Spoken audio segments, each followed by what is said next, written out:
Hi guys, welcome to King's College Health Centre and King's College University.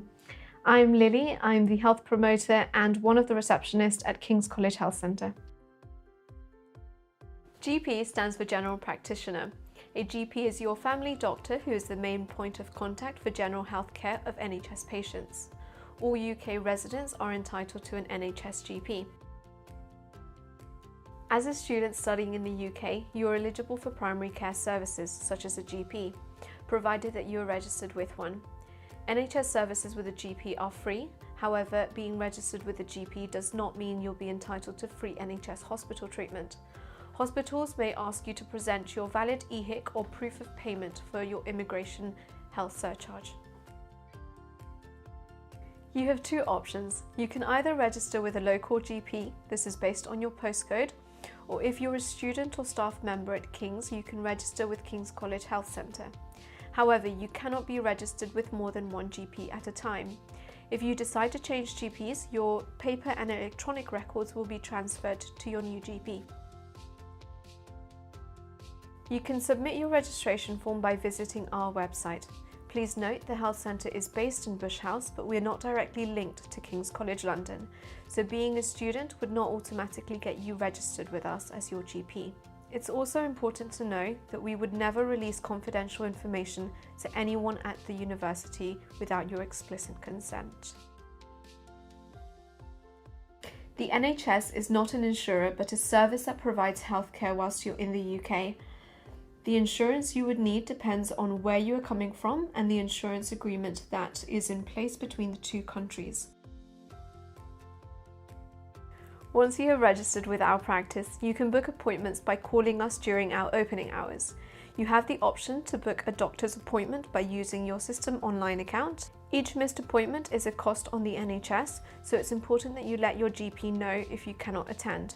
Doing this will free up doctors, nurses and other healthcare professionals to see those who need care. No, dentistry and opticians are independent services and not linked to a GP. You can search for these services by visiting nhs.uk. This is an online service where patients can request repeat medications, book GP appointments and check their test results, vaccination records and more. If you do not have your login details, please contact reception. You can use your system online account to request repeat medication and manage your nominated pharmacy. We will then send the medication to your chosen pharmacy through the electronic prescription service, but please bear in mind that this can only be done if your medication review is not overdue and you're not requesting more than you need. Whilst we are open, we have a duty doctor who is ready to respond to urgent queries. Please reach out to us by calling the practice between 9 and 11 AM. This allows the doctor more time to help you and bring you in on the same day if needed. You can also request an urgent appointment by submitting an e-consult form, which you can find on our website. Hi, I'm Amy. I'm one of the nurses here at King's College Health Centre. If you're wanting to start having sex, the best thing to do is to organise some form of contraception. We offer quite a wide range of services here at King's for contraception. That includes the pill, emergency contraception if you're worried if you're pregnant, or longer acting contraceptives like the coil, the injection or the implants. You can decide which one works best for you, and if you would want to look into that a bit more, you can always visit the NHS website for more information. Once you're ready to start some contraception, just book an appointment with the nurse and we'll go through everything with you. If you're worried you have an STI, the best thing to do is book an appointment with the nurse and we'll go through a full sexual health screen. We'll also do a swab for chlamydia and gonorrhea. We also offer a blood test for HIV and syphilis. Book an appointment with the healthcare assistant to do that blood test.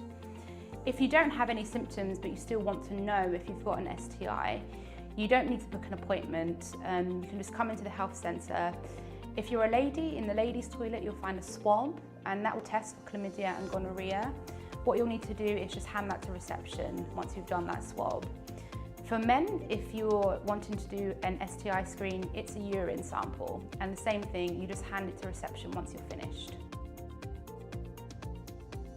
Cervical screening helps to prevent cervical cancer, and it looks for two things. It looks for the human papilloma virus, or HPV, and it also looks for any abnormal cell changes to your cervix as well. The test is quite short, it's just a 3 or 4 minute appointment with the nurse, and all the nurse will do is take a sample from your cervix. It can be a bit uncomfortable, so we do encourage you to be nice and relaxed for your appointment, and do let the nurse know if there are any problems at all. We offer this test every 3 to 5 years for women between 25 and 64. And if you are concerned about any of your results, you can always come and have a chat with the nurse. The best thing to do is to book an assessment with the nurse, and the nurse will go through with you all of your asthma management, your inhaler technique, and discuss lifestyle factors that may affect your asthma control at the moment. We can then issue your inhalers for you, and we like to monitor you every 6 to 12 months just to make sure your asthma is well controlled.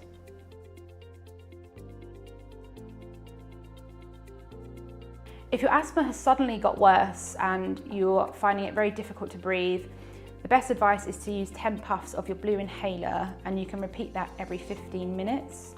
You must also call 999 for urgent assistance. Another good thing to do would be to check your peak flow, and that would give us a good indication of what your asthma management is like at the time. But otherwise, continue on with your reliever inhaler therapy and call 999. If you're travelling abroad for a significant period of time, we do advise that you come in and have a travel appointment with the nurse. We do ask that at least 6 weeks before you travel, book your appointment, as we may need to invite you in a few more times after this for subsequent boosters and injections. If you can as well, it's always very helpful to fill out the pre-travel questionnaire. Just makes us a bit more prepared for when you come in for your appointment. Most injections are free on the NHS, but there are a few that are private, and these typically include yellow fever, rabies and hepatitis B. All of the costs will be discussed with you at the appointment. Hello, I'm Dr. David Spiro, one of the GPs at the health centre. The GPs are doctors who will deal with any problem, whether it be physical or psychological, and you can see us and talk to us about anything that's troubling you. You can see us about anything at all. If you have a problem that's particularly complicated, we can refer you on to specialists as needed. One of our GPs, Dr. Eric Britton, has a particular interest in diabetes. Dr. Britton, together with one of the local specialists, runs a diabetic clinic within the practice. If you have a medical condition, which might very well be a mental health condition that has affected your work or performance in an exam, we can issue a mitigating circumstances form which explains to the college why you haven't performed to the standard that you would have expected, or we can support a request that you might make for a deadline extension. If you need such a certificate, please email the health centre. Your local pharmacy will often be able to give you very good advice about how to deal with minor illnesses, for example, coughs, colds, sore throat, sore red eyes and so on. Also, you can buy many medicines over the counter without a prescription, and generally the health service encourages people to buy those medicines when a prescription isn't needed. Let me tell you about our mental health services here at the University Health Centre. Whilst you're here, it is very likely that you may encounter some stress and anxiety dealing with the pressures of living in London and the university commitments. If that is the case, I would urge you to seek support with the health centre in getting the right kind of help. We offer counselling, cognitive behavioural therapy, access to a GP who specialises in complex mental health, as well as access to a psychiatrist to our community mental health team. Additionally, we also have other specialist services like our eating disorder unit, as well as an autism spectrum disorders clinic run by Dr. Catherine Chung. All these services are here to shorten the time to get access to the right treatments. If you think that you may benefit from these services, please get in touch via the link online or through our front desk. King's College Health Centre is lucky enough to host a specialist eating disorder clinic here at the health centre. This is under the supervision of the Vincent Square Specialist Eating Disorder Unit. We have a specialist eating disorder nurse and therapist who offer sessions for patients from the health centre. If you think you may benefit from the service, please do get in touch or speak to your GP, the nurse or the healthcare assistant, and they will be able to signpost you in that direction. The minor surgery clinic is a clinic which will be able to remove small lumps and bumps that might be causing irritation and discomfort. The service is also able to biopsy lesions to confirm a diagnosis, as well as remove moles that do not appear cancerous. If you think that you may need this sort of service provision, please get in touch with your GP, who will be able to do the referral to the clinic. Thank you very much and have a safe journey here at King's College University.